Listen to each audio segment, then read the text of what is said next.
कल की कथा में आए थे नहीं, हमने प्रारंभिक में शुरू दिन कहा था कि कथा को हिंदी में सुन लो रे, काय में सुन लो, हिंदी में।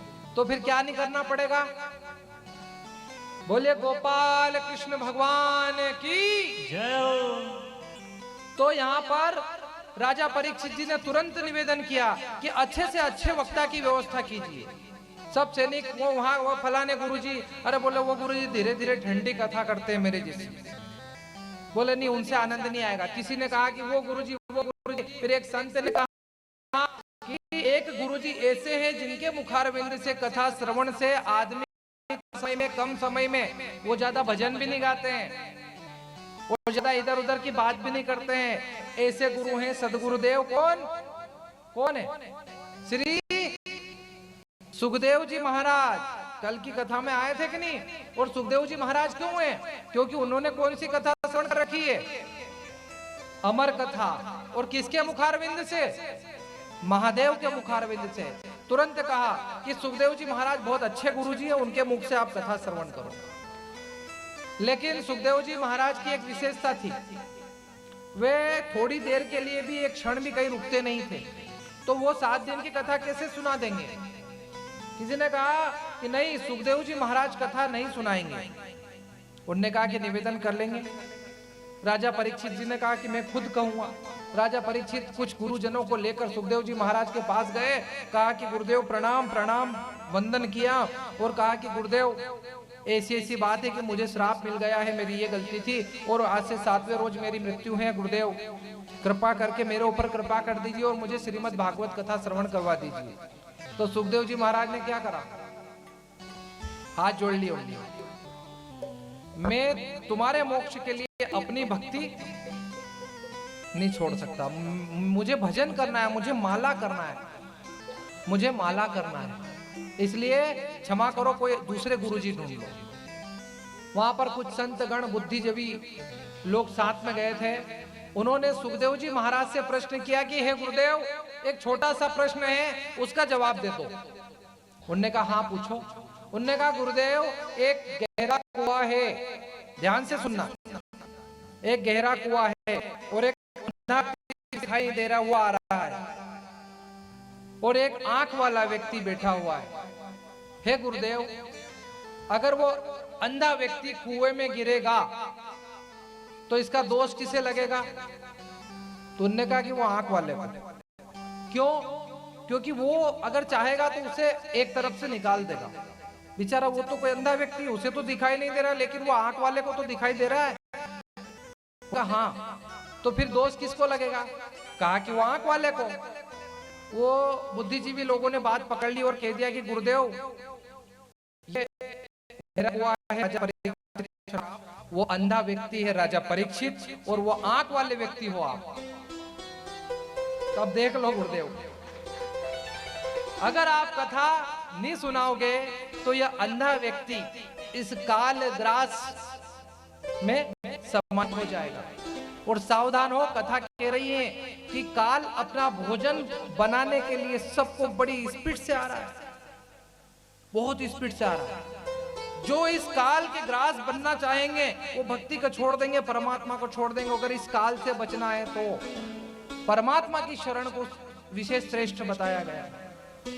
सुखदेव जी महाराज अपनी ही बातों में उलझ गए और उन्होंने कहा कि ठीक है भैया, मैं कथा श्रवण करवाऊंगा राजा परीक्षित को, नहीं तो मैं आंख वाला हूं, राजा परीक्षित अंधा है। सुखदेव जी महाराज ने कहा राजा परीक्षित अब देर मत करो, तुम्हारे पास मात्र 7 रोज है, क्या करूं गुरुदेव आदेश करो, आप तो यहीं से कथा प्रारंभ कर दो, मैं यहीं। उन्होंने कहा नहीं, चाय जहां थोड़ी बैठेंगे।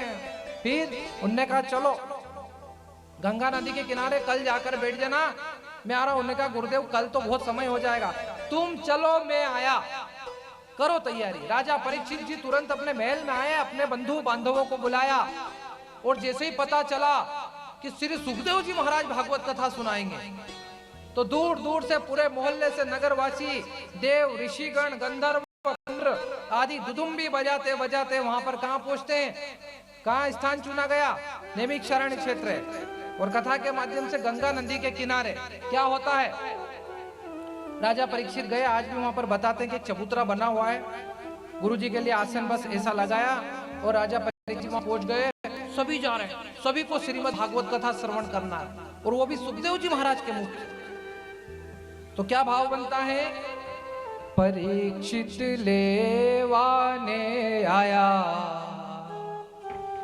गंगा तीर प्रभु जी,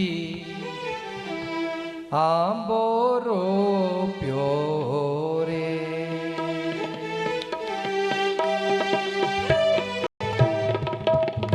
परीक्षित लेवाने आया, परीक्षित लेवाने आया, गंगा तीर प्रभु जी, गंगा तीर प्रभु जी, आंबोरो प्योरे, आंबोरो प्योरे। बड़ा बड़ा संता ने बुलाया, बुलाया, बड़ा बड़ा महंत बुलाया, बड़ा बड़ा महंत बुलाया, आंबोरो प्योरे, आंबोरो प्योरे, आंबोरो प्योरे, आंबोरो। प्योरे। चलो चलो चलो, कहाँ चलो? चलो गंगा नदी के किनारे चलो, नैमिष शरण क्षेत्र में चलो। क्यों चलो? तो कहा कि वहां पर एक आम के वृक्ष के अनुसार, जैसा बड़ का वृक्ष होता है, कल कथा में बताया, ऐसा श्रीमद् भागवत कथा को एक गहरा वृक्ष बताया है। ये वृक्ष की स्थापना कहाँ होने वाली है? गंगा नदी के किनारे। चलो सभी चलो। परीक्षित लेवाने आया, गंगा तीर प्रभु जी, आंबोरो प्योरे, आंबोरो प्योरे, आंबोरो प्योरे, आंबोरो प्योरे। गहरे आम के वृक्ष के समान परीक्षित जी को श्रवण कराने के लिए आम का वृक्ष किसे कहा? श्रीमद् भागवत कथा को गहरी छांव देने वाला वृक्ष की संज्ञा दी, आम के वृक्ष की संज्ञा दी। और गंगा नदी के किनारे तुरंत पहुंच गए। और सुखदेव जी महाराज उधर से आते हैं, तो जब भी कोई संत महात्मा गुरुजन कथा में प्रवेश करे तो क्या करना चाहिए? ओ मेरी माँ, क्या करना चाहिए? तुरंत जैसे ही सुखदेव जी महाराज, उनकी चलने की स्पीड बहुत थी, चाल बहुत तेज थी, फर्राटे से आए सुखदेव जी महाराज, और सभी बड़े बड़े संतों को, बड़े बड़े महंतों को बुलाया, सभी खड़े हो गए। और खड़े होकर सबने गुरुजी को क्या किया कि वंदन है गुरुदेव चरण में, स्वीकारो गुरुदेव चरण में। जैसे ही वे आने लगे तो सुखदेव जी महाराज ने कहा, फटाफट आसन ले लो, फटाफट बैठ जाओ। सुखदेव जी आए, बैठे। कहा राजा परीक्षित, कहा जी गुरुदेव, चलो बैठ जाओ, मिलना है, भोजन करना है। बोले गुरुदेव कुछ भी नहीं करना है, मुझे तो लौंग भी नहीं खाना है, आप तो बस आपकी कथा प्रारंभ करो। सुखदेव जी महाराज ने कहा कि हनुमान मुद्रा में बैठ जाओ राजा परीक्षित। कौन सी मुद्रा में? हनुमान मुद्रा। हनुमान मुद्रा कैसे बैठते हैं? एक पैर पर, जैसे हनुमान जी बैठते हैं कि हाथ जोड़ते हुए। सुखदेव जी महाराज बैठे, राजा परीक्षित बैठे हैं, और कहा कि एक आसन पर ही बैठना है, एक आसन पर भागवत जी सुनने से उसका पूर्ण फल मिलता है। राजा परीक्षित जी ने हाथ जोड़कर बैठ गए, दोनों नेत्रों को बंद कर लिया। और इधर सुखदेव जी महाराज ने जैसे ही मंगलाचरण प्रारंभ किया,